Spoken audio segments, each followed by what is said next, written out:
Good morning my dear student. आज हम लोग मैन्युफैक्चरिंग प्रोसेस में लेक्चर सीरीज 51 को डिस्कस करेंगे। मीन्स हम लोग हाफ सेंचुरी के आगे बढ़ रहे हैं। तो यहाँ हम लोग डियर क्या कर रहे थे, अभी हम लोगों ने कास्टिंग प्रोसेस से रिलेटेड लास्ट लेक्चर में लेक्चर नंबर 50 में हम लोगों ने MCQ क्वेश्चंस को किया था। तो उसी के आगे हम लोग बढ़ेंगे डियर। अब हम लोग क्या करेंगे और रिमेनिंग MCQ को डिस्कस करेंगे। तो लास्ट लेक्चर में हम लोगों ने देखिए कास्टिंग प्रोसेस, कास्टिंग सैंड से रिलेटेड हम लोगों ने MCQ को किया था।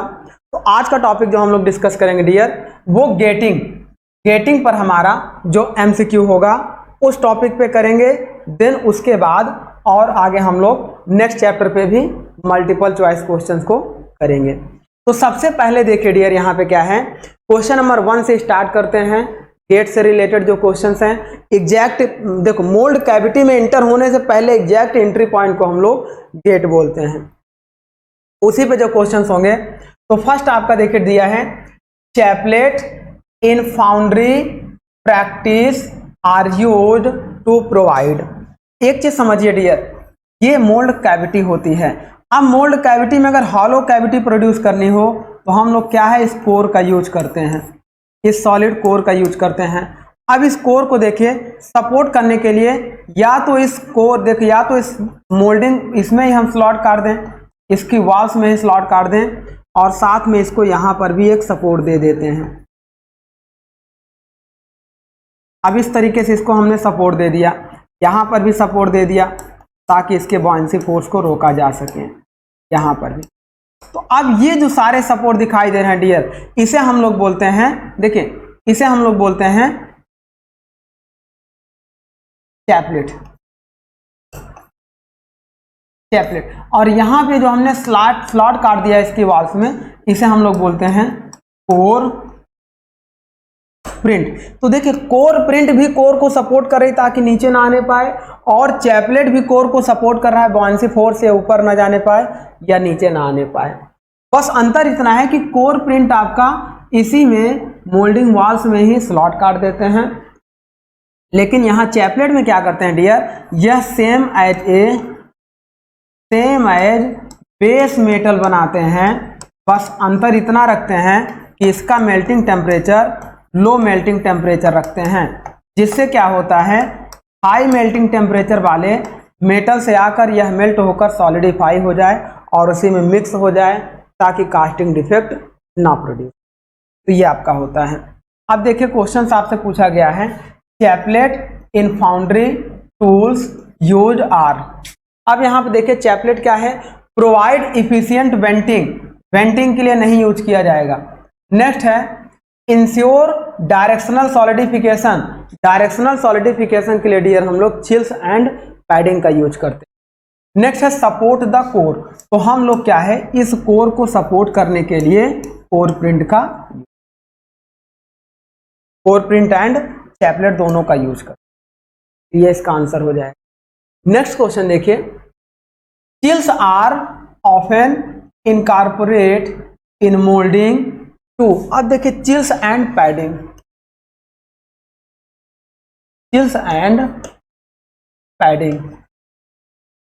ये क्या होते हैं डियर, ये हमारे कूलिंग रेट को बढ़ाते हैं और डायरेक्शनल सॉलिडिफिकेशन को इंक्रीज करते हैं।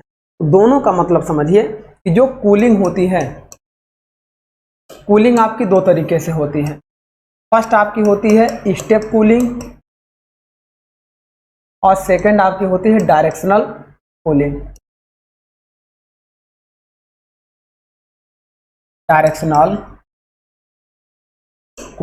स्टेप कूलिंग क्या होता है डियर, जैसे मोल्ड कैविटी हो गया।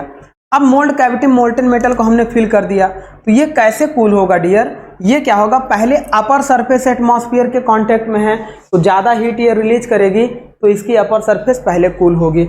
मतलब यह देखो पहले इस तरीके से कूल होगा, फिर उसके बाद इसके अंदर की लेयर कूल होगी, फिर और अंदर की लेयर कूल होगी, स्टेप वाइज फिर कूल होगा, और लास्ट में क्या होगा, एक कैविटी बच जाएगी जो हमारे लिए डिफेक्टिव कास्टिंग प्रोड्यूस करता है। पहला तो ये हमारा रीजन होता है। देखो स्टेप कूलिंग का पहला डिफेक्ट ये होता है। दूसरा डिफेक्ट ये होता है कि बाहर की सरफेस एटमॉस्फेयर के कांटेक्ट में होती है, तो तो यह सरफेस जल्दी से कूल हो जाएगी और ये हार्ड फेसिंग बनाएगी, और अंदर की सरफेस धीरे धीरे कूल होगी, तो ये आपकी बनाएगी सॉफ्ट फेसिंग। तो एक ही मटेरियल में दो प्रॉपर्टीज हमारे पास मिल जाएंगी। तो ऐसे हमारे लिए क्या है, डिफेक्टिव कास्टिंग है। तो हम चाहेंगे कि हर जगह पर यूनिफॉर्म कूलिंग मिले और हर जगह पर यूनिफॉर्म स्ट्रेंथ मिले। तो उसके लिए डियर हम लोग क्या करते हैं, उसके लिए देखो इसी को बोलते हैं स्टेप कूलिंग। उसके लिए हम लोग करते हैं डायरेक्शनल सॉलिडिफिकेशन अचीव करते हैं। मान लीजिए ये आपका हो गया मोल्ड कैविटी। अब यहाँ पे हम लोग एक हम लोग चिल्स एंड पैडिंग लगा देते हैं। सपोज करो ये हमने लगा दिया पैडिंग। अब पैडिंग लगा दिया तो यहाँ पे क्या है, ये मोल्टेन मेटल आपका इसके अंदर भरा हुआ था। अब हीट चारों तरफ रिलीज हो रही थी, लेकिन यहाँ पे उसे ज़्यादा जब कूलिंग मिलेगी तो हीट की प्रॉपर्टीज है हायर टेम्परेचर से लोअर टेम्परेचर की तरफ फ्लो। तो अब ये हीट क्या करेगी, इस डायरेक्शन में फ्लो करना शुरू करेगी पूरी हीट। तो यहाँ से ये सॉलिडिफाई होगा, ये सॉलिडिफाई होगा, ये सॉलिडिफाई, ये सॉलिडिफाई, ये और ये, और कोई भी कैविटी नहीं बनेगी, पूरी की पूरी हीट ऐसे रिलीज होकर आगे चली जाएगी। तो इस तरीके से यहाँ हमने पैडिंग लगा दिया, तो इसे बोलते हैं डायरेक्शनल सॉलिडिफिकेशन। देखो हीट के डायरेक्शन को हमने एक ही तरफ कर दिया पैडिंग लगा के। तो ऐसी कूलिंग को डायरेक्शनल सॉलिडिफिकेशन बोलते हैं। इसमें कैविटी नहीं फॉर्म होगी और इसमें यूनिफॉर्म स्ट्रेंथ हर जगह पे मटेरियल की मिलेगी। तो ये हो गया चिल्स एंड पैडिंग। तो ये पहली बात। तो देखो अब चिल्स लगा देंगे तो ये कूलिंग रेट को भी इंप्रूव कर रहा है, अपनी तरफ हीट को खींच रहा है। दूसरी बात ये हमारा क्या है कि डायरेक्शनल सॉलिडिफिकेशन को भी इंप्रूव कर रहा है। तो क्वेश्चन आपसे पूछा गया था chills are often incorporate in mould cavity. तो पहला दिया है provide accurate position of the pattern in mould. Pattern in mould में एक्यूरेट पोजीशन के लिए चिल्स नहीं यूज किया जाता है। Give the casing effect of the, ये भी नहीं होगा। नेक्स्ट है locate the core position. Core position को भी लोकेट करने के लिए चिल्स का यूज नहीं करते हैं। नेक्स्ट है balance the rate of cooling between the thin and thick section of the casting. तो ये हमारा क्या है, कूलिंग रेट को कंट्रोल करता है, थिन और थिक सेक्शन कास्टिंग। तो ये हमारा हो गया आंसर। इसका क्या होगा डियर, डी होगा। चलिए क्वेश्चन नंबर 3 की बात करते हैं। Directional solidification in casting can be improved by. तो क्या होगा, chills and padding. Chills and padding. तो पहला ऑप्शन था चिल्स एंड चैपलेट। चिल्स तो आपका डायरेक्शनल सॉलिडिफिकेशन इंप्रूव करेगा, लेकिन चैपलेट आपका कोर को सपोर्ट करता है। तो दूसरा ऑप्शन आपका करेक्ट हो जाएगा, chills and padding.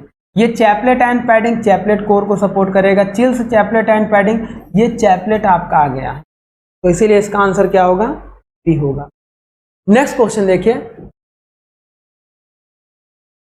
Which of the following material are used for obtaining directional solidification for riser design।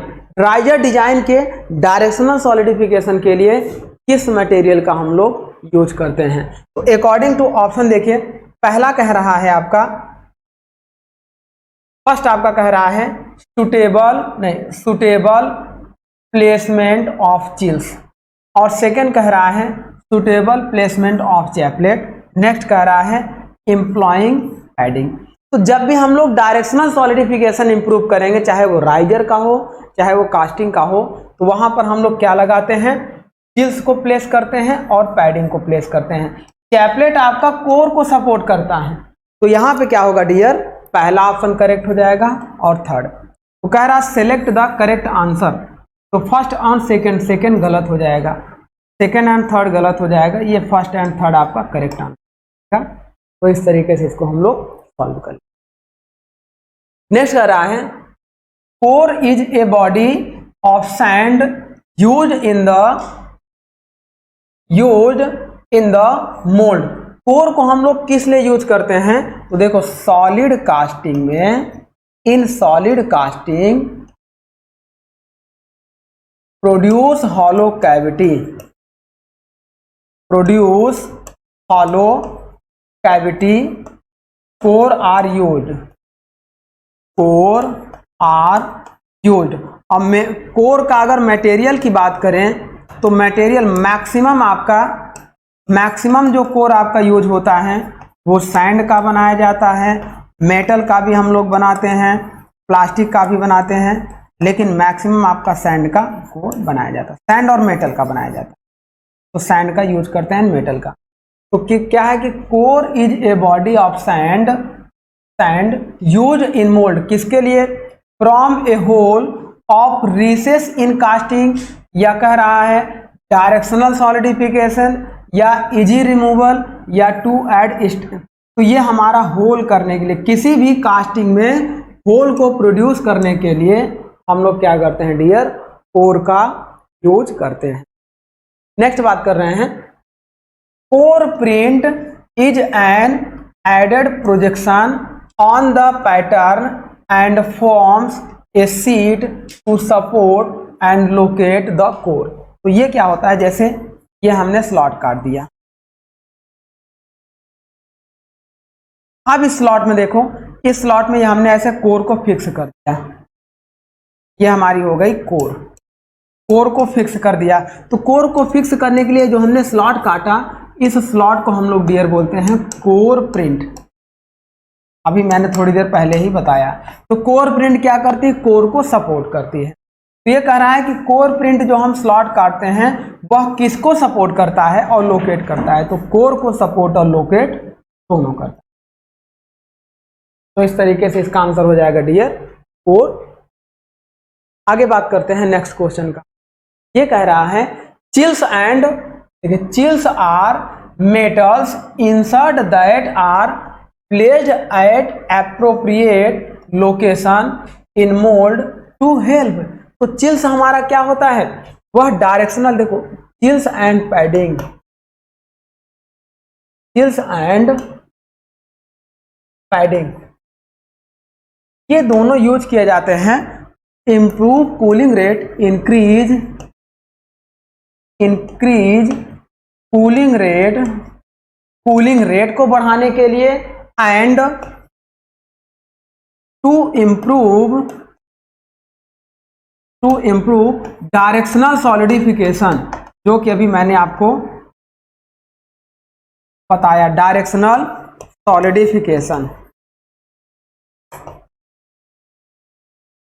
तो ये हमारा हो जाएगा डियर। इसका आंसर होगा चिल्स को किस लिए यूज करते हैं? इजी रिमूवल के लिए, no. Avoid to defect, no. Add strength, no. ये होगा डायरेक्शनल सॉलिडिफिकेशन के लिए हम लोग चिल्स का यूज करते हैं। आगे बात करते हैं the process of removal of screw and riser from the casting is called. देखिए डियर, ये कह रहा है the process of removal of screw and riser in the casting is called. तो किसी कास्टिंग में जब हम लोग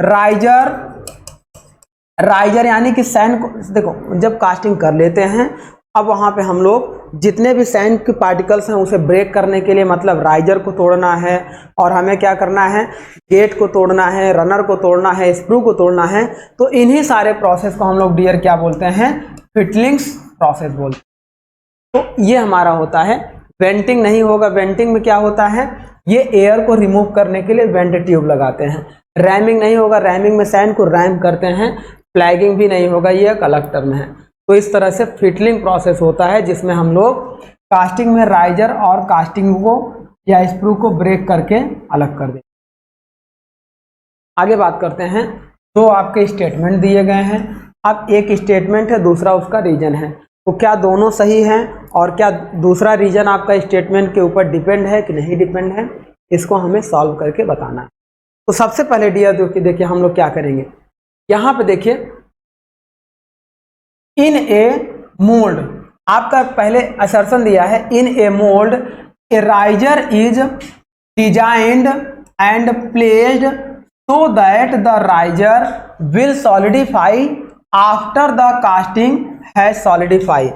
अब देखिए डियर, ये जो हम लोग कास्टिंग में लिक्विड श्रिंकेज को रोकने के लिए ये राइजर लगा देते हैं। अब अगर ये लिक्विड सॉलिडिफाई हो, ये सॉलिडिफाई हो, अगर ये पहले सॉलिडिफाई होगा, राइजर का मेटल बाद में सॉलिडिफाई होगा, तभी तो यह लिक्विड स्टेट में इसको फीड देगा। अगर राइजर पहले सॉलिडिफाई हो जाए और कास्टिंग बाद में सॉलिडिफाई हो तो क्या होगा, यह राइजर पहले सॉलिडिफाई हो गया तो सॉलिड हो गया, अब इसको फीड देगा ही नहीं। तो अब हमेशा केस ये होना चाहिए डियर कि राइजर का मोल्टेन मेटल बाद में सॉलिडिफाई हो इस कास्टिंग के। अच्छा, अगर दोनों साथ में सॉलिडिफाई होंगे तो भी हमारे लिए सही नहीं है। अगर राइजर और कास्टिंग दोनों साथ में सॉलिडिफाई हो तो भी हमारे लिए ये सही है। तो हमारा डिजाइन ऐसा होना चाहिए राइजर का कि राइजर में जो सॉलिडिफिकेशन टाइम है T बराबर वॉल्यूम अपॉन एरिया, तो ये ऑलवेज ग्रेटर होना चाहिए, T riser is always greater T casting होना चाहिए volume upon area of casting के। ये volume upon area of riser के होते। तो इस तरीके से ये मतलब करेक्ट रीजन है, करेक्ट असर्शन है। देन रीजन आपका कह रहा है a riser is a reservoir, riser एक रिजर्वायर है, एक ऐसा रिजर्वायर है ऑफ मोल्टेन मेटल जिसमें मोल्टेन मेटल जाता है, which will supply molten metal where a shrinkage cavity would have correct. तो राइजर आपका क्या है कि इसमें मोल्टेन मेटल जाता है और जब यहाँ लिक्विड में श्रिंकेज होता है तो यह मेटल को फीड देता है। तो यह स्टेटमेंट करेक्ट है और यह स्टेटमेंट पहले वाले पे डिपेंड है, क्योंकि ये पहला वाला बोला है कि राइजर का मटेरियल पहले सॉलिड बाद में सॉलिडिफाई होगा, तभी यह इसको क्या करेगा, इस श्रिंकेज को फीड करेगा। तो आंसर आपका क्या होगा, ऑप्शन ए दीजिए जब बोथ ऑप्शन करेक्ट हो और R is the correct explanation of A. तो आर आपका ए का सही एक्सप्लेनेशन है, तो इस तरीके से आंसर इसका ए हो जाए। नेक्स्ट बात करते हैं, which one of the following materials will require the largest size of riser for same casting. देखिए पहले तो देखिए राइजर का सॉलिडिफिकेशन बढ़ाने के लिए जो राइजर के शेप की बात करते थे, तो सबसे कम सरफेस एरिया अगर जिसका होगा उसका हीट ट्रांसफर रेट कम होगा। तो सबसे कम सरफेस एरिया किसका होता है, स्फेयर का होता है। स्फेयर मतलब गोले का होता है, लेकिन गोले को यहाँ प्लेस करेंगे तो इसकी ओपनिंग नहीं हो पाएगी, तो इसीलिए गोले को हटाकर हम लोग सिलेंडर को लगा देते हैं। सिलेंडर का सरफेस एरिया गोले के बाद सेकेंड पोजीशन पे हो। तो ये हो गया आपका। ये कह रहा था विच one of the following materials will require the largest size of riser for the same casting. अगर कास्टिंग का साइज सेम हो तो सबसे ज़्यादा राइजर का सरफेस एरिया किस में लेंगे। इसका मतलब यह है डियर कि जिसमें श्रिंकेज ज़्यादा होगा उसमें ज़्यादा वॉल्यूम ऑफ मटेरियल को फीड करना है, तो उसमें राइजर का साइज बड़ा लेंगे। तो श्रिंकेज हमें खोजना है कि किस में ज़्यादा होगा। तो यहाँ पे देखिए डियर, एल्यूमिनियम है, स्टील है, कास्ट आयरन है, कॉपर है। तो यहाँ देखो कास्ट आयरन में कम श्रिंकेज होगा, कॉपर में भी कम श्रिंकेज होगा, स्टील में उससे थोड़ा ज़्यादा होगा, लेकिन एल्यूमिनियम में सबसे ज़्यादा श्रिंकेज होगा। अगर प्लेन कार्बन स्टील होता तो उससे भी ज़्यादा इसमें श्रिंकेज आता, प्लेन कार्बन स्टील। तो यहाँ पे एल्यूमिनियम में ज़्यादा श्रिंकेज होगा, तो इसे अवॉइड करने के लिए यहाँ पे लार्ज साइज राइजर की रिक्वायर्ड पड़ेगी। चलिए, तो इसका आंसर हो जाएगा ए। नेक्स्ट बात करते हैं, विच ऑफ द, क्वेश्चन है आपका 11, which of the following are the requirement of an ideal gating system. एक आइडियल गेटिंग सिस्टम के लिए क्या क्या रिक्वायरमेंट हमारी होनी चाहिए माय डियर। तो आइडियल गेटिंग सिस्टम के लिए देखो, ये एग्जैक्ट जो मोल्टेन मेटल जो यहाँ पे इंटर करेगा, तो इस एंट्री पॉइंट को हम लोग क्या बोलते हैं, गेट बोलते हैं। अब यहाँ पे ऐसे आता है, ये होता है रनर, नहीं ये होता है स्प्रू, ये होता है रनर और ये होता है गेट। तो स्प्रू, रनर और गेट का रेशियो गेटिंग रेशियो कहलाता है। अनप्रेशराइज के लिए 1:2:3 होगा या 2:3:4 होगा, मतलब स्प्रू का एरिया मिनिमम होगा, गेट का एरिया मैक्सिमम होगा। और प्रेशराइज के लिए स्प्रू का एरिया मैक्सिमम होगा, गेट का एरिया मिनिमम होगा। 4, 3, 2, 3, 2, 1 इस तरीके से होंगे। तो जहाँ स्प्रू का एरिया मैक्सिमम होगा, गेट का एरिया मिनिमम होगा वो कहलाता था प्रेशराइज गेटिंग सिस्टम। तो एक आइडियल गेटिंग के लिए चलिए देखते हैं क्या क्या आंसर सही होना चाहिए। पहला ऑप्शन कह रहा है कि the molten metal should have enter the mould cavity with as high velocity as possible. जितना पॉसिबल हो उस अधिक से अधिक वेलोसिटी से इसके अंदर मोल्टेन मेटल इंटर करे। तो क्या एक आइडियल गेटिंग सिस्टम का हमारा यही डिजाइन होगा माय डियर। इसमें क्या है कि जब हाई वेलोसिटी से मोल्टेन मेटल इंटर करेगा तो वहां पर उसकी मोल्ड कैविटी की वॉल्स को ब्रेक करके इम्प्यूरिटीज को बनाना शुरू करें। तो हम वेलोसिटी को कंट्रोल करते हैं और वहां स्प्लाशिंग बनाएगा, छिटकेगा। तो टर्बुलेंसी और स्प्लाशिंग को रोकने के लिए वेलोसिटी को हम लोग कंट्रोल करते हैं। वही आइडियल गेटिंग सिस्टम का डिजाइन होता है। ये ऑप्शन आपका गलत कह रहा है। नेक्स्ट कह रहा है it should facilitate complete filling of the mould cavity. तो ये सही कह रहा है। जो गेट आपका है मोल्ड कैविटी को पूरी तरीके से कंप्लीट करने के लिए यही आपका रिस्पॉन्सिबल होता है, यही फैसिलिटेट। आगे बात कर रहे हैं it should be able to prevent the absorption of air और gases from the surrounding on the molten metal while flowing through. अगर गेट का एरिया यहाँ मिनिमम रख देंगे, देखिए हम क्या करेंगे डियर, मान लीजिए ये गेट का एरिया था, गेट का एरिया मिनिमम कर देंगे तो वेलोसिटी आपकी क्या हो जाएगी, हाई हो जाएगी, तो प्रेशर आपका लो हो जाएगा। अगर यह प्रेशर एटमॉस्फेयर प्रेशर से लो हो गया तो उस समय एयर इंटर करना शुरू कर जाएगी। उसी को बोलते हैं एयर एस्पायरेशन इफेक्ट। तो एयर एस्पायरेशन इफेक्ट को रोकने के लिए डियर हम लोग क्या करते हैं, इस गेट के एरिया से उसकी वेलोसिटी को कंट्रोल करते हैं। तो यह आपका बिल्कुल राइट ऑप्शन है। तो ए भी आपका सही है, बी भी सही है, सेकंड आपका गलत है, मतलब फर्स्ट और थर्ड सही है। अब ये कह रहा है select the correct answer using the code is given. तो नीचे दिए गए कोड के अकॉर्डिंग सही आंसर सेलेक्ट करना है। तो इसमें 1, 2 एंड 3, जहां जहां 3 हो उसे आप काट, नहीं सॉरी, जहां जहां 2 हो, इसमें भी 2 है तो 1 एंड 3 आपका सही होगा। एक मिनट, ये आपका है the molten metal should enter cavity as high velocity, ये आपका रॉन्ग है। ये देखिए आपका ये 1 वाला स्टेटमेंट रॉन्ग है। ये कह रहा है the molten metal should have enter mould cavity with as high velocity. जितनी हाई वेलोसिटी से पॉसिबल है, क्या हाई वेलोसिटी से ले जाएंगे तो टर्बुलेंसी एंड स्प्लाशिंग बढ़ेगा। तो ये आपका रॉन्ग स्टेटमेंट है। सेकेंड आपका करेक्ट स्टेटमेंट था dear, it should facilitate complete filling. यह कंप्लीट फिलिंग को फैसिलिटेट करेगा और थर्ड भी सही होगा। तो इसका आंसर सेकेंड एंड थर्ड सही हो जाएगा, बाकी सारे गलत हो जाएंगे।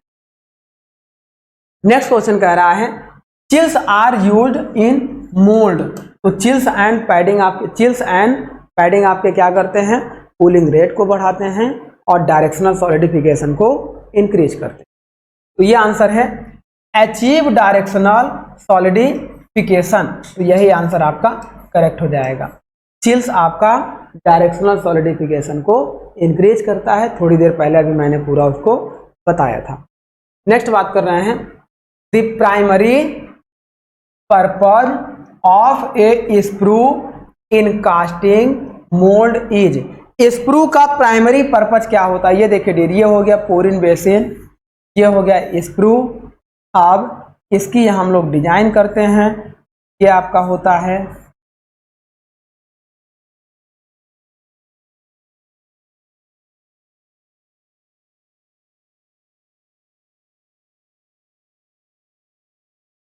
इस तरीके का एक सिंपल सा कास्टिंग डिजाइन होता है। ये आपका क्या होता है, यदि इसका डायमीटर आपका डी होता है, यहाँ पे आप क्या लगाते हैं, सिरेमिक फिल्टर लगाते हैं जिसे हम लोग स्ट्रेनर बोलते हैं। ये आपका होता है सिरेमिक फिल्टर, सिरेमिक मटेरियल का लगाते हैं, नहीं तो मोल्टेन मेटल इसे मेल्ट कर देगा, इसे बोलते हैं स्ट्रेनर। और यहाँ नीचे हम लोग क्या लगाते हैं, स्प्लाश कोर लगाते हैं, स्प्लाश कोर। इसे भी हम लोग सिरेमिक का बनाते हैं। सिरेमिक का इसलिए बनाते हैं ताकि यह मोल्टेन मेटल मेल्ट ना करे, और हाई वेलोसिटी मोल्टेन मेटल आएगा तो इस सैंड के पार्टिकल्स को तोड़कर अपने साथ मिक्स ना करे, उसी को अवॉइड करने के लिए स्प्लाश कोर लगाते हैं। यहाँ हम लोग क्या करते हैं, यह हम लोग बनाते हैं इसे बोलते हैं, देखो ये हम क्या वेना कॉन्ट्रैक्टा होता है। मिनिमम एरिया को अचीव करने के लिए, वेलोसिटी को कंट्रोल करने के लिए, ये हमारा क्या होता है, स्किन फॉर्म। इसे हम लोग बोलते हैं स्किन फॉर्म। लाइट इम्प्यूरिटीज ऊपर कलेक्ट हो जाती हैं, हैवी इम्प्यूरिटीज नीचे बैठ जाती हैं, फिर एक्चुअल मोल्टन मेटल इसमें आकर यहाँ इंटर करता है, इसे बोलते हैं गेट। तो ये जो होता है ये टेपर होता है। टेपर आपका क्या होता है, स्प्रू, और ये आपका होता है रनर, और ये आपका होता है गेट, और ये आपका होता है राइजर। तो इस तरीके से इसकी हाइट, पोरिन बेसिन की हाइट यदि h हो, h बराबर 2.5, d लेते हैं वेयर d बराबर डायमीटर ऑफ स्प्रू होता है, और ये जो कर्वेचर रेडियस होता है ये 25 r होता है। तो इस तरीके से एक हमारी कास्टिंग की सिंपल डिजाइन होती है। अब इसमें कह रहा है कि the primary purpose of sprue in casting mould is, पहला कह रहा है feed the casting at a rate consistent with the rate of solidification. तो रेट कंसिस्टेंट के लिए यह रिस्पॉन्सिबल नहीं होता है, यह मोल्टन मेटल को आगे एक पैसेज की तरह फ्लो करता है। सेकेंड कह रहा है act as a reservoir of molten metal, यह मोल्टन मेटल में एक रिजर्वायर की तरह यूज होता है। थर्ड कह रहा है feed molten metal from pouring basin to the gate, तो आपका ये जो स्प्रू होता है पोरिंग बेसिन से मोल्टन मेटल को लेकर ये गेट तक आपको भेजता है, इसी वर्टिकल पैसेज को बोलते हैं स्प्रू। इसका मतलब आंसर आपका क्या हो जाएगा डियर, ये आंसर आपका करेक्ट हो। तो ये आपका होता है स्प्रू का मेन वर्क। नेक्स्ट देखते हैं which one of the following is the correct statement. Statement आपका क्या है, जब gate is provided in the mould, अगर किसी मोल्ड में हमारा गेट प्रोवाइड हो तो उसके लिए करेक्ट स्टेटमेंट क्या है। तो देखिए उसके लिए करेक्ट स्टेटमेंट क्या है। फर्स्ट ऑप्शन है feed the casting at a constant rate, तो गेट यहाँ पे दिया ही जाता है इसकी वेलोसिटी को कंट्रोल करने के लिए। जब वेलोसिटी कंट्रोल होगी तो चोक एरिया से यहाँ पे इसका फ्लो रेट कंट्रोल होगा, मतलब डिस्चार्ज कंट्रोल होगा। तो इस तरीके से हम क्या करते हैं, कांस्टेंट रेट के लिए ही गेट को यूज करते हैं। आगे देखिए सारे गलत होंगे, क्यों, गिव पैसेज टू गैसेस, क्या गैस को बाहर निकालने के लिए गेट को देते हैं, रॉन्ग है, मोल्टन मेटल को इंटर करने के लिए। नेक्स्ट आपका है कंपनसेट फॉर श्रिंकेज, श्रिंकेज को कंपनसेट करने के लिए राइजर का यूज करते हैं और इस कास्टिंग के साइज को बढ़ा करते हैं। एवॉइड कैविटीज, तो ये सारे आंसर आपके रॉन्ग है, ऑप्शन ए आपका। आगे बात करते हैं next question, bottom getting system is sometime preferred in casting because. तो देखिए डियर क्या होता है, ये आपका मोल्ड कैविटी, एक तो आपका डायरेक्ट गेट ऊपर से ही भरा जाता है, एक आपका बॉटम से ये इधर आपका बॉटम गेटिंग होता है, बॉटम गेटिंग सिस्टम, और ये आपका सीधे यहाँ पोरिन मोल्टन मेटल होता है और डायरेक्ट भरा जाता है। जैसे ये यहाँ पे होता है top getting system. Top getting system में सीधे स्प्रू होता है, पोरिन बेसिन से स्प्रू से डायरेक्ट मोल्टन मेटल इंटर करता है। लेकिन बॉटम गेटिंग सिस्टम में आपका स्प्रू होता है, रनर होता है, देन गेट होता है। तो टॉप गेट सिस्टम में रनर नहीं होता है, जिससे इसकी वेलोसिटी ज़्यादा होती है। यह जो फिलिंग टाइम है इसमें लेस होता है, इसमें फिलिंग टाइम आपका क्या होता है, हाई होता है। और ये जो फिलिंग टाइम है ये 2 times of filling time of top gate के होता है। बॉटम गेट सिस्टम में जो फिलिंग टाइम होता है वह टॉप गेट का 2 गुना होता है, लेकिन इसकी वेलोसिटी लो होती है, जिससे इसमें टर्बुलेंसी और स्प्लाशिंग के चांसेस नहीं होते हैं। इसकी वेलोसिटी ज़्यादा होती है तो मेटल में टर्बुलेंसी और स्प्लाशिंग के चांसेस ज़्यादा हो। तो ये क्वेश्चन कह रहा है bottom getting system is sometime preferred in casting because. तो क्यों लेते हैं बॉटम गेट, ये कह रहा है option A, it enable rapid filling of the cavity. Rapid filling के लिए माय डियर टॉप गेट लेते हैं। दूसरा कह रहा है it is easier to provide in the mould. तो आसानी से क्या इसे मोल्ड में प्रोवाइड करते हैं। इसमें देखो रनर भी बनाना है, गेट भी बनाना है, स्प्रू भी बनाना है, तो इसे प्रोवाइड कराना कठिन होता है। टॉप गेट को प्रोवाइड कराना आसान होता है। नेक्स्ट कह रहा है इट प्रोफाइल्ड क्लीन्ड मेटल। तो मेटल को क्या क्लीन करेगा, कुछ मेटल यहाँ रह जाएगा रनर में, कुछ स्प्रू में, ये भी गलत है। नेक्स्ट कह रहा है इट रिड्यूस स्प्लैशिंग एंड टर्बुलेंसिंग। तो ये आंसर आपका बिल्कुल करेक्ट कह रहा है। बॉटम गेट आपका स्प्लॉसी और टर्बुलेंसी को कम करता है या अवॉइड करता है, क्योंकि वेलोसिटी आपकी कम होती है, लेकिन फिलिंग टाइम डबल हो जाता है। ये आपका इंपॉर्टेंट पॉइंट है। आगे देखिए, while cooling a cubical casting of side 40 mm undergo 3%, 4% and 5% volume shrinkage during the liquid state, phase transformation, solid state. The respectively the volume of metal compensate from the riser. अब देखो एक question आपका कहाँ है, ये मान लो ये riser हो गया, ये आपकी कास्टिंग हो। अच्छा, ये कास्टिंग आपकी हो गई, तो कास्टिंग में देखो एक हमारा 40 mm की कास्टिंग थी, जिसमें आपका 3%, 4% और 5% वॉल्यूम श्रिंक हो रहा है। 3% आपका जो वॉल्यूम श्रिंक हो रहा है during liquid state, 4% during phase transformation और 5% ड्यूरिंग सॉलिड स्टेट हो रहा है।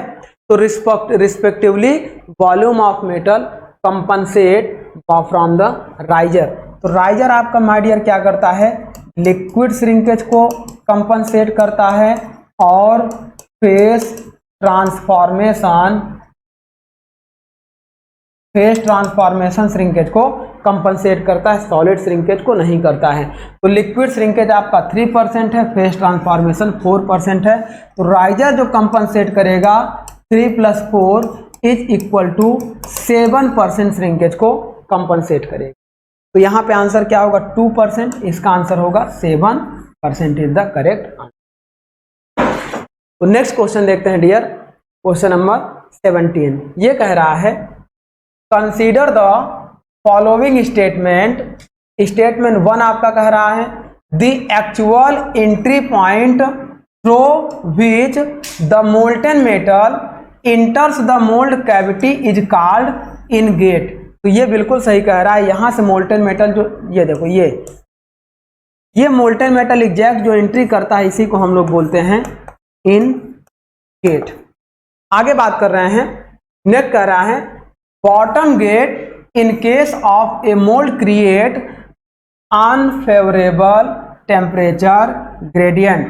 क्या बॉटम गेटिंग सिस्टम में अनफेवरेबल टेम्परेचर ग्रेडियंट मिलता है कि फेवरेबल टेम्परेचर ग्रेडियंट मिलता है, उसको भी अभी हम डिस्कस कर रहे हैं। नेक्स्ट कह रहा है sprue in case of mould is made tapered to avoid air inclusion. तो स्प्रू हम लोग इसीलिए टेपर बनाते हैं डियर, ताकि यहाँ का एरिया क्या हो, मिनिमम हो, यहाँ का एरिया मैक्सिमम हो। तो इस वजह से टेपर स्प्रू बनाते हैं, जिससे क्या है एयर अंदर इंटर ना कर पाए, जिसे बोलते हैं एवॉइड एयर एस्पायरेशन इफेक्ट। तो 3 आपका करेक्ट कह रहा है। 2 की बात कर लेते हैं। तो बॉटम गेट सिस्टम में जो आपका लगाते हैं, यहाँ पे क्या है वेलोसिटी लो होती है, प्रेशर हाई होता है, जिस वजह से ये टेम्परेचर जो होता है अनफेवरेबल होता है, मतलब अनइवन टेम्परेचर आपके इसके अंदर इंटर करते हैं। तो ये हमारा होता है, इसका मतलब ये भी करेक्ट है। तो इसका आंसर क्या होगा, which of the above statement are correct. तो तीनों करेक्ट होंगे, 1, 2 और 3 तीनों करेक्ट होंगे। तो आंसर आपका क्या होगा, ए सही हो जाए। आगे बढ़ते हैं, क्वेश्चन नंबर 18। 18 आपका कह रहा है match the item in column first and second. तो फर्स्ट कॉलम में हमारा क्या है, कुछ इधर मेटेलिक पार्ट्स दिए गए हैं, और सेकेंड कॉलम में आपके क्या दिए गए हैं, उनके कुछ पर्पल दिए गए हैं या यूज दिए गए हैं। तो यहाँ पे देखिए डियर क्या है कि फर्स्ट जो मेटेलिक कॉलम, यहाँ देखो पी पे दिया है मेटेलिक चिल्स। तो मेटेलिक चिल्स आपका क्या होता है डियर, कूलिंग रेट को इंप्रूव करता है और डायरेक्शनल सॉलिडिफिकेशन को इंक्रीज करता है। तो यहाँ देखो, to support the core reservoir of molten metal, control the cooling critical. तो आपका होता है मेटेलिक चिल्स होता है, कंट्रोल द कूलिंग क्रिटिकल्स होता है, मतलब P का 3 होता है। Metallic chaplet and core prints आपके क्या होते हैं, कोर को सपोर्ट करते हैं। तो ये है सपोर्ट द कोर, यानी कि Q का 1 हो जाएगा, Q का 1 हो जाएगा। राइजर आपका क्या है, राइजर आपका क्या है, एक रिजर्वायर की तरह काम करता है जो मोल्टेन मेटल को फीड देता है आफ्टर, मतलब जब आपका मेटल सॉलिडिफाई होने लगता है और श्रिंकेज को लेने लगता है। तो इसका मतलब आपका हो जाएगा राइजर का 2, R का 2 हो जाएगा। Then exothermic padding, exothermic padding का मतलब क्या हो जाएगा, S का 4। प्रोग्रेसिव सॉलिडिफिकेशन के लिए हम लोग एक्सोथर्मिक पैडिंग यूज करते हैं, ये हमारा हो जाएगा S का 4। तो आंसर क्या हो गया, P का 3। देखो P का 1 1 4, तो यही आंसर आपका क्या है, एक मिनट P का, देखिए यहां पे थोड़ा सा ये हमने उल्टा बता दिया। मेटेलिक जो चिल्स होती हैं, चिल्स आपके प्रोग्रेसिव सॉलिडिफिकेशन के लिए यूज की जाती है, जस्ट उल्टा हो गया, सॉरी मिस्टेक। मेटेलिक चिल्स जो होती हैं, चिल्स आपके क्या हैं, सॉलिडिफिकेशन को, मतलब आपके प्रोग्रेसिव सॉलिडिफिकेशन के लिए यूज की जाती हैं, जिसे हम लोग बोलते हैं डायरेक्शनल सॉलिडिफिकेशन। तो यहाँ पे हमारा क्या होगा, P का 4 होगा, 3 की जगह P का 4 होगा। देन आफ्टर हमारा क्या होगा, अब बात करते हैं Q का हमारा क्या है, मेटेलिक चैपलेट आपका कोर को सपोर्ट करेगा, यानी कि Q का 1 होगा, P का 4 होगा। राइजर आपका एक रिजर्वायर की तरह यूज होगा, R का 2 होगा। तो S का आपका क्या हो जाएगा, S का आपका हो जाएगा, तो यह है कंट्रोल क्रिटिकल कूलिंग सेक्शंस के लिए यूज। तो P का 4 मतलब आपका एक इसमें दिया है, फिर Q का 1 हो जाएगा, फिर R का 2 हो जाएगा, R का 2 भी दिया है, फिर S का 3। तो इस तरीके से इसका आंसर हम लोग लगा लेंगे। आगे बात करते हैं नेक्स्ट क्वेश्चन की। ये कह रहा है डियर, एक एसर्शन है और एक रीजन है। एसर्शन को पढ़िए और देखिए दोनों क्या एक दूसरे से मैच कर रहे हैं, कौन सा सही है कौन सा गलत। तो पहले देखिए कह रहा है, the rate of flow of metal through the screw is not a function of the cross section area of screw comma runner and ingate. तो यहां पे देखिए ये कह रहा है कि dear, the rate of flow of molten metal screw is not a function of cross sectional area of screw runner and gate. जो हम लोग गेटिंग रेशियो यूज करते हैं,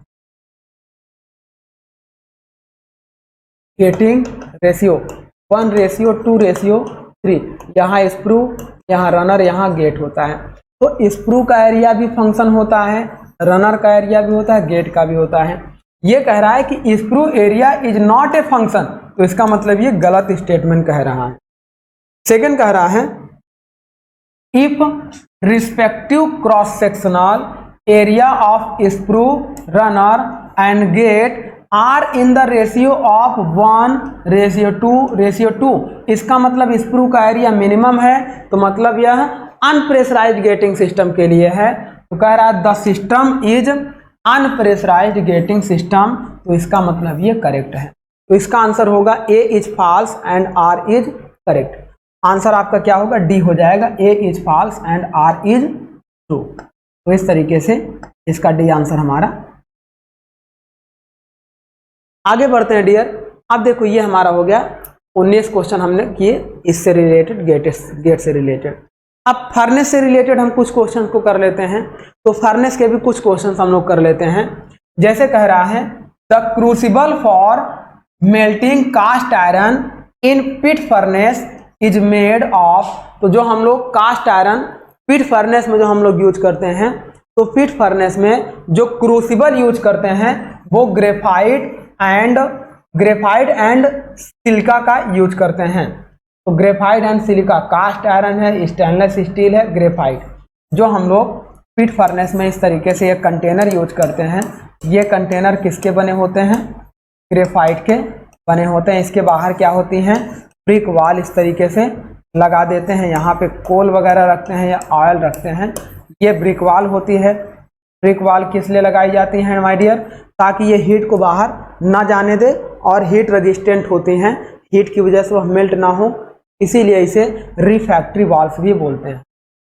तो ये हमारा होता है आंसर 1। सेकेंड बात करते हैं, the pouring temperature of grey cast iron. देखिए ग्रे कास्ट आयरन का जो पोरिंग टेम्परेचर होता है वह स्टील से क्या होता है? लो होता है, तो लगभग 1400 डिग्री सेंटीग्रेड होता है।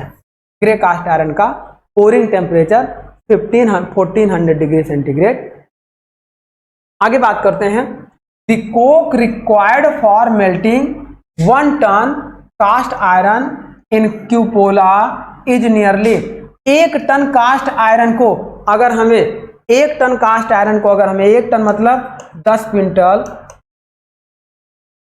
10 क्विंटल का मतलब 1 quintal is equal to 100 kg होता है, तो 10 क्विंटल का मतलब 1000 kg।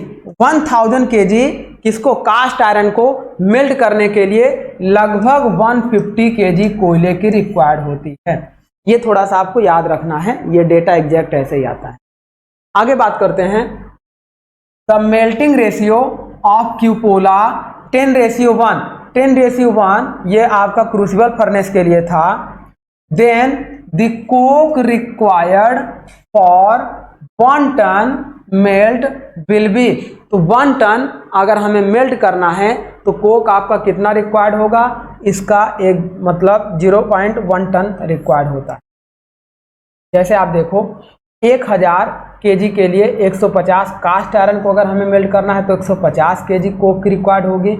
लेकिन यहाँ पे आपको जब क्यूपोला फर्नेस में लगभग आपका 0.1 यानी कि 0.1 का मतलब 0.1 टन मतलब 1 टन में 10 क्विंटल होता है, तो मतलब 1 क्विंटल का मतलब लगभग 100 kg कोक की रिक्वायर्ड होगी।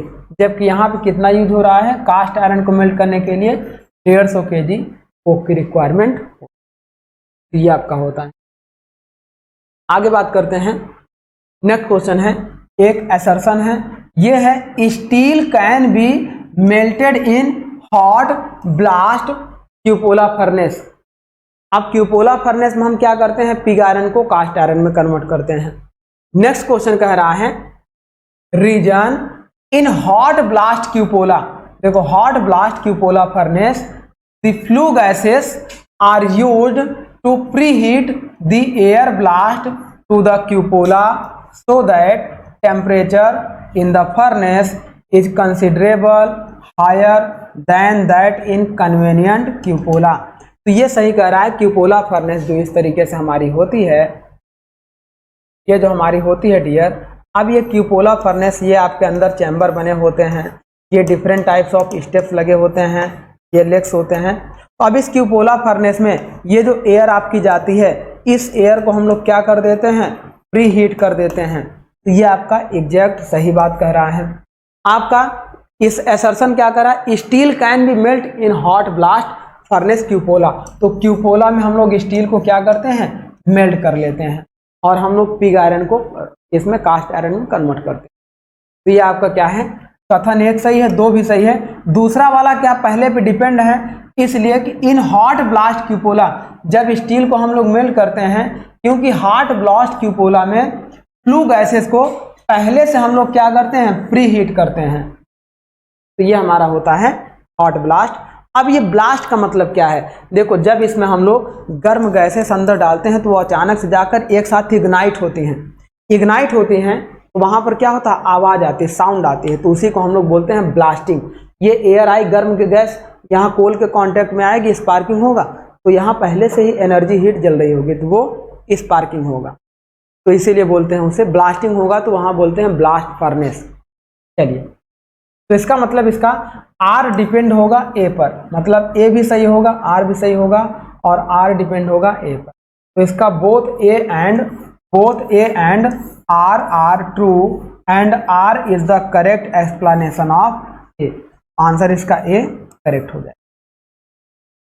नेक्स्ट बात कर रहे हैं, in which one of the following furnace most of the non ferrous alloy are melted. इन सब में सबसे ज्यादा देखो जो क्रूसिबल फर्नेस होते हैं डियर, वह नॉन फेरस एलॉय के लिए यूज की जाती है।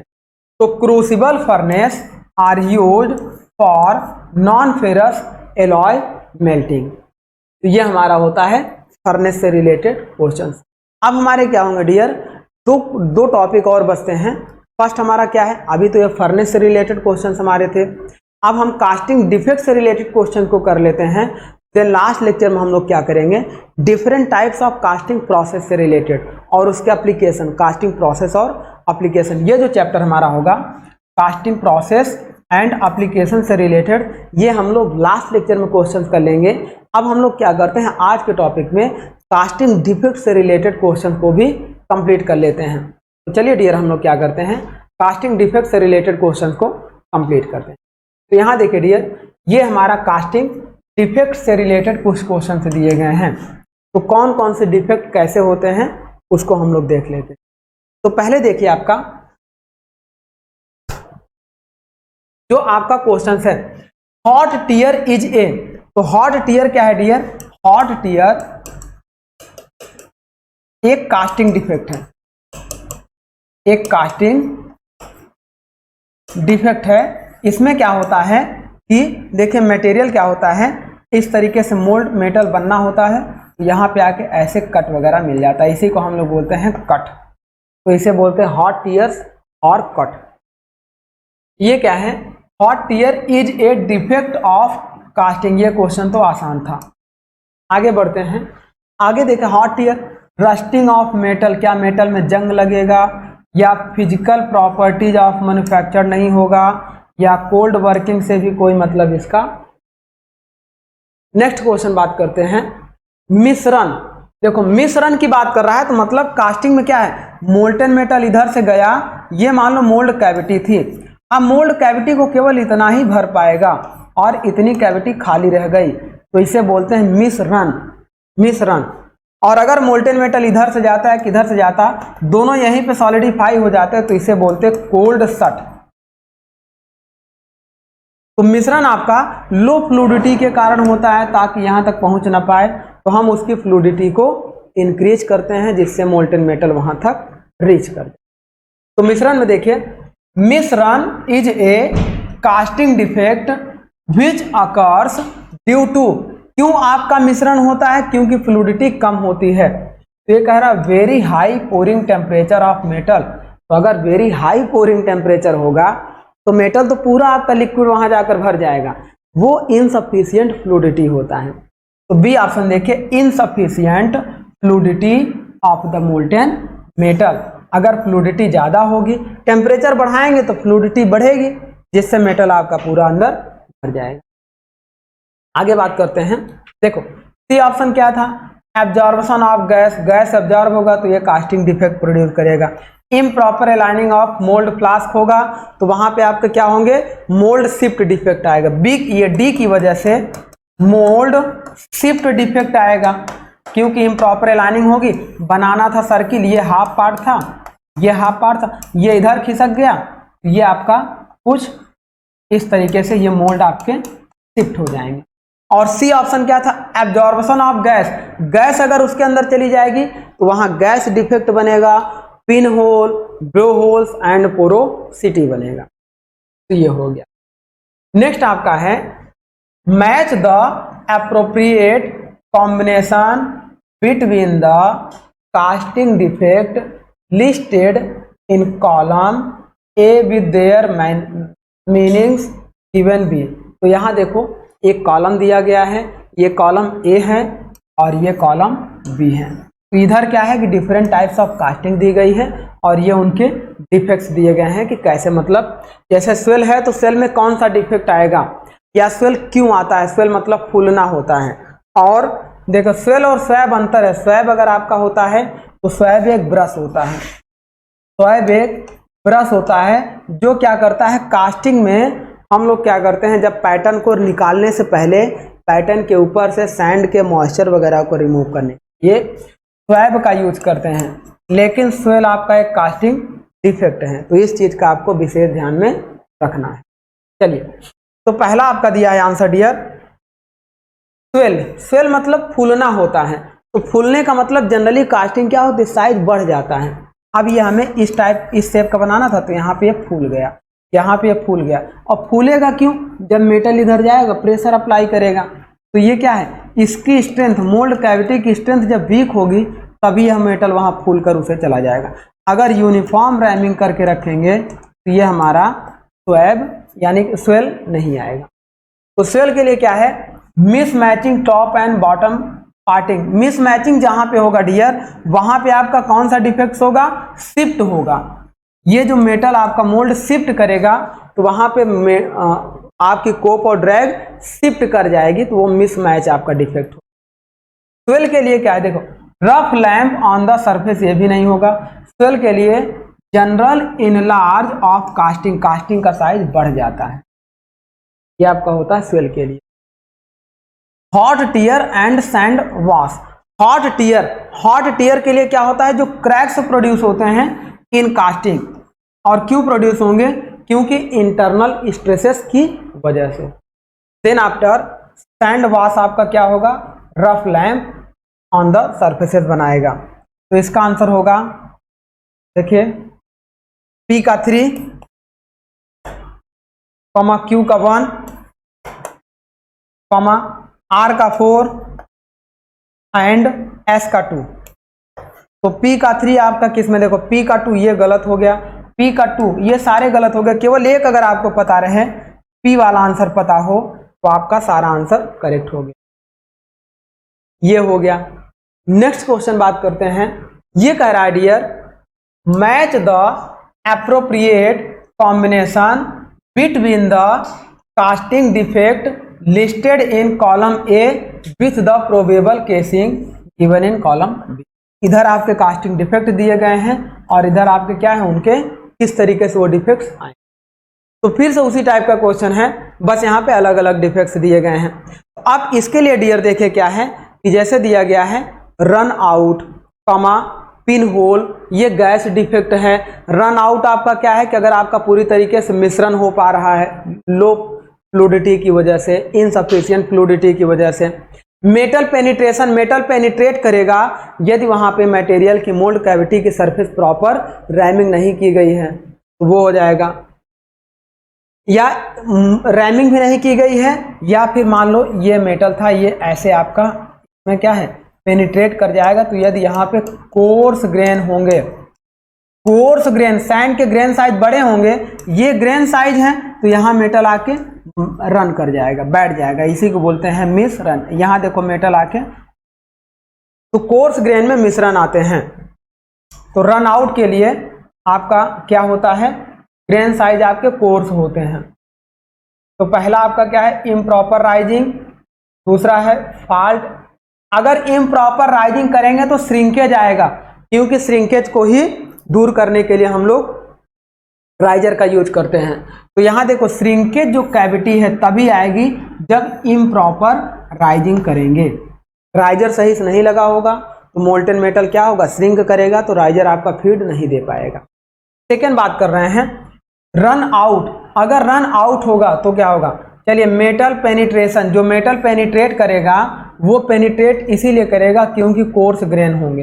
तो टूल कोर्स ग्रेन सैंड, अगर टू कोर्स ग्रेन सैंड होगा तो मेटल पेनिट्रेशन हो जाएगा। नेक्स्ट आपका है pin hole porosity. Pin hole porosity किसकी वजह से होगा, क्या फॉल्टी ऑफ मोल्डिंग फ्लास्क की वजह से होगा, या हाइड्रोजन इन मोल्ड मेटल की वजह से होगा।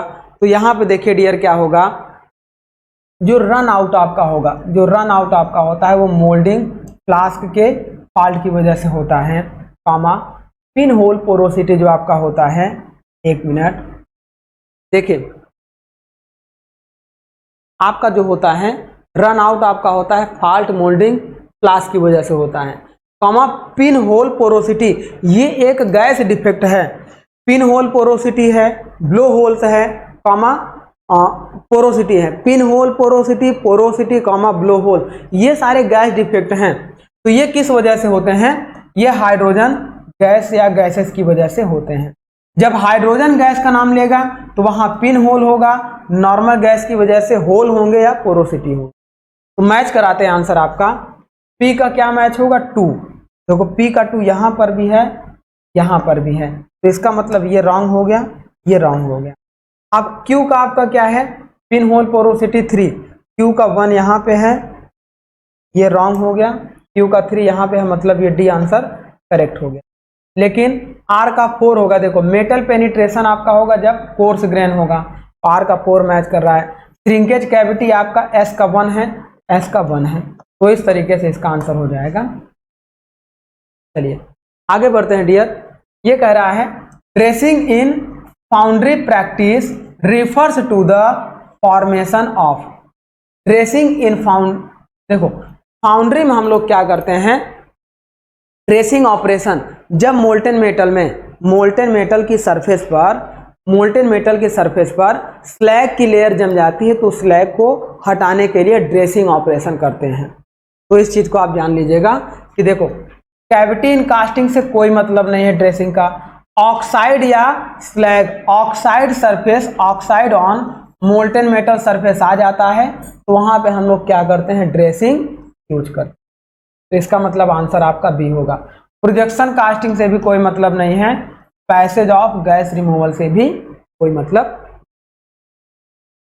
नेक्स्ट आप देखें, ये कह रहा है is the most satisfactory method of reacting या रेक्टिफाइंग द कास्टिंग डिफेक्ट।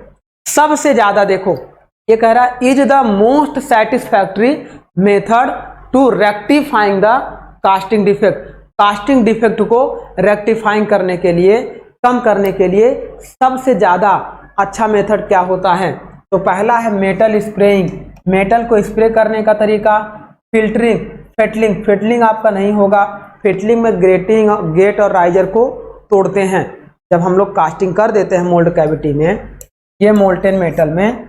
अब देखो यहाँ पे हमारा क्या है, ये कास्टिंग हो गई, अब ये हमारा हो गया रनर, ये हो गया आपका स्क्रू, ये हो गया आपका राइजर, ये हो गया गेट। इन सबको ब्रेक करते हैं तो उस प्रोसेस को बोलते हैं फिटलिंग। तो यहाँ फिटलिंग नहीं होगा।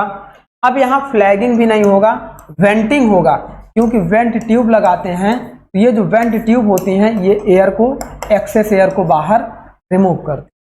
तो most rectified method of the casting defect हमारा क्या होगा, वेंटिंग। आगे बढ़ते हैं। नेक्स्ट क्वेश्चन हमारा है fettling of the casting is done. तो फिटलिंग आपको मैंने बताया कि यहाँ पर गेट, रनर और स्क्रू को ब्रेक करने के लिए फिटलिंग का यूज करते हैं।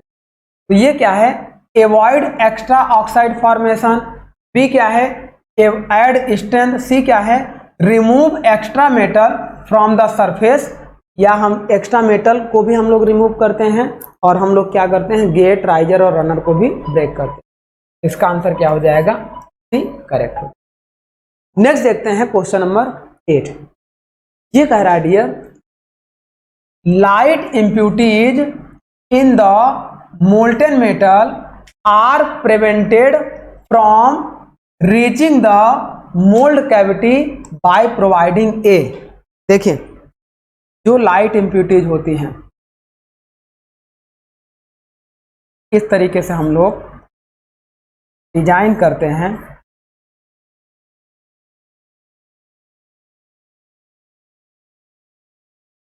अब यहां जो स्किन बॉम्ब देते हैं माय डियर, हैवी, देखो हैवी इम्प्यूरिटीज यहां पे सेटल हो जाती हैं, हैवी इम्प्यूरिटीज यहां पे सेटल हो जाती हैं, और यहां पे हल्की इम्प्यूरिटीज क्योंकि उनकी डेंसिटी कम होती है तो ऊपर तैरती रहती हैं, तो ये आपकी हो जाती हैं लाइट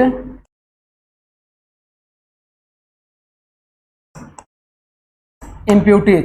तो लाइट इम्प्यूरिटीज यहाँ पे सेटल हो जाती हैं। इस पूरे फिनोमिना को कहते हैं डियर स्किन बॉम्ब। ये होता है लाइट इम्प्यूरिटीज। कह रहा है light impurities in molten metal are prevented from reaching the mould cavity. Mould cavity में जाने से पहले लाइट इम्प्यूरिटीज कहाँ पे प्रिवेंट हो जाती हैं, सुरक्षित हो जाती हैं, तो ये हो जाती हैं स्किन बॉम्ब में। तो इसका आंसर होगा स्किन। नेक्स्ट देखिए कह रहा है स्कैब इज ए, यह एक कास्टिंग डिफेक्ट है। Scab is a sand casting defect. तो इसका आंसर क्या हो जाएगा, sand casting defect. Next question कह रहा है डियर, नेक्स्ट क्वेश्चन कह रहा है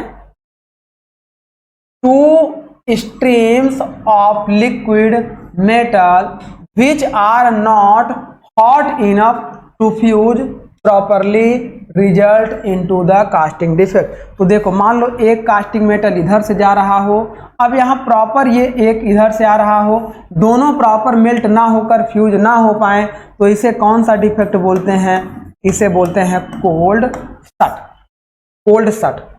तो अब कोल्ड सट को बढ़ाने के लिए इसके टेम्परेचर को इंक्रीज करना पड़ेगा ताकि यहाँ से आए प्रॉपर मिक्स होकर फ्यूज होकर एक होमोजेनियस मिक्सचर बनाए। ये हमारा होता है डियर कोल्ड सट। आगे लास्ट क्वेश्चन आपका दिया है match list first casting defect आपके इधर दिए गए हैं और सेकेंड में आपका दिया गया है डिफरेंट टाइप्स ऑफ रीजन।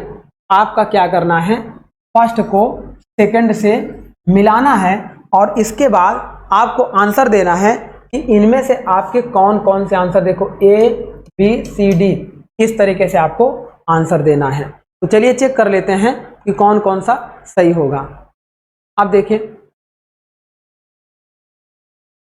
पहला दिया है मेटालिक प्रोजेक्शन, नेक्स्ट दिया है कैविटीज और नेक्स्ट दिया है इंक्लूजन, फिर दिया है डिस्कॉन्टिन्यूटी। तो पहले देखिए यहाँ पे क्या क्या दिया है 1 2 3 4 5। तो फर्स्ट दिया है मेटालिक प्रोजेक्शन।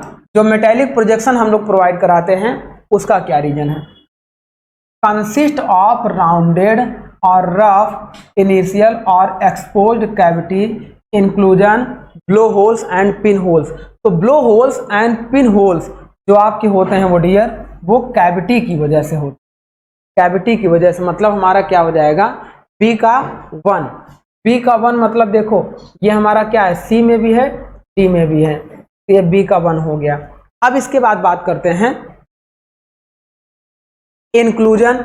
इंक्लूजन क्या होगा, जब कोई मोल्टन मेटल में हमारे क्या होंगे सैंड वगैरह मिक्स होगी तो वहां पे क्या होगा मिक्स होकर सॉलिडिफाई हो जाएगी, वो इंक्लूजन, या स्लैग मिक्स हो जाएगी तो वो इंक्लूजन डिफेक्ट बनाएगी। तो इंक्लूजन के लिए क्या है, formed during metallic solidification and moulding.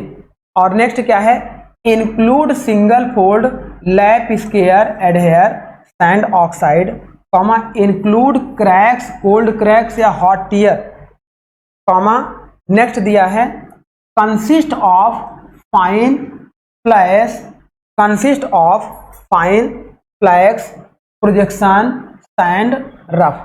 तो ये हमारा क्या हो जाएगा डियर इंक्लूजन के लिए। देखो इंक्लूजन मतलब जब कोई अशुद्धियां उसमें मिल जाती हैं, तो मिल जाएंगी तो क्या होगा, सेकेंड पे क्या है form during metallic solidification of moulding. तो मोल्डिंग सॉलिडिफिकेशन में जब सॉलिडिफाई होने लगता है तो उसे इंक्लूजन नहीं कहते हैं। इंक्लूजन तब होगा जब include single fold comma lapse comma square adhering sand layer. तो जो भी इस पे मिलेगा उसे हम लोग बोलेंगे इंक्लूजन। मतलब सी का आपका क्या होना चाहिए, थर्ड होना चाहिए। तो सी का आपका इसमें सेकंड है। एक मिनट देखिए include single fold, single fold नहीं, अगर ये डबल फोल्ड होता तब यहाँ पे डबल फोल्ड होता। यहाँ पे formation during metal solidification and inclusion का ये होगा, करेक्ट आंसर ये होगा। क्योंकि जब सॉलिडिफाई होने लगेगा तो इंक्लूजन का मतलब कोई भी स्लैग उसमें मिक्स हो जाए, स्लैग मिक्स होगा तो वह सॉलिडिफाई होकर एक कास्टिंग डिफेक्ट बनाएगा। तो formed during metallic solidification and moulding, जब हम लोग मोल्ड कास्टिंग करेंगे तो सॉलिडिफिकेशन के समय उसमें सैंड वगैरह मिक्स हो जाती है, तो इसी को हम लोग क्या कहते हैं डियर इंक्लूजन कहते हैं। नेक्स्ट आपका क्या है डिसकॉन्टिन्यूटी। अब इंक्लूजन आपका मिल गया तो इंक्लूजन आपका क्या है सी का 2 हो जाएगा, यहाँ सी का 3 है, मतलब ये रॉन्ग हो जाएगा, यानी कि आंसर आपका क्या होगा सी करेक्ट होगा। मतलब ए का 5 हो जाएगा। ए का 5 मीन्स मेटेलिक प्रोजेक्शन आपका तब देंगे जब consist of fins comma flash and massive projections and rough surface होगी, तो हम लोग क्या दे देंगे मेटेलिक प्रोजेक्शन दे देंगे। और यहाँ पे डी का 2 हो जाएगा। डी का 2 का मतलब डिसकॉन्टिन्यूटी तब होगी, नहीं डी का 2 नहीं होगा, डी का हमारा 4 हो जाएगा। 3 का 4 हो जाएगा, मतलब डिसकॉन्टिन्यूटी का मतलब इंक्लूड क्रैक्स मिलेगा, कोल्ड और हॉट टीयर्स मिलेगा एंड कोल्ड शट मिलेगा, वहाँ पे डिसकॉन्टिन्यूटी। तो ये हमारा आंसर सही हो जाएगा सी। तो इस तरीके से डियर आपने देखा हम लोगों ने कास्टिंग प्रोसेस से रिलेटेड मल्टीपल चॉइस क्वेश्चंस को किया। अब लास्ट क्लास में हम लोग क्या करेंगे डियर, मतलब इसके आगे की क्लास में डिफरेंट टाइप्स ऑफ कास्टिंग के एप्लीकेशन और प्रोसेस से रिलेटेड हम लोग मल्टीपल चॉइस क्वेश्चंस को कंप्लीट करेंगे। तो इस तरह से हमारी पूरी कास्टिंग प्रोसेस डियर कंप्लीट हो जाएगी। तो चलिए माय डियर, आज की टॉपिक, आज का क्लास हम लोग यहीं पे स्टॉप करते हैं। Thank you my dear.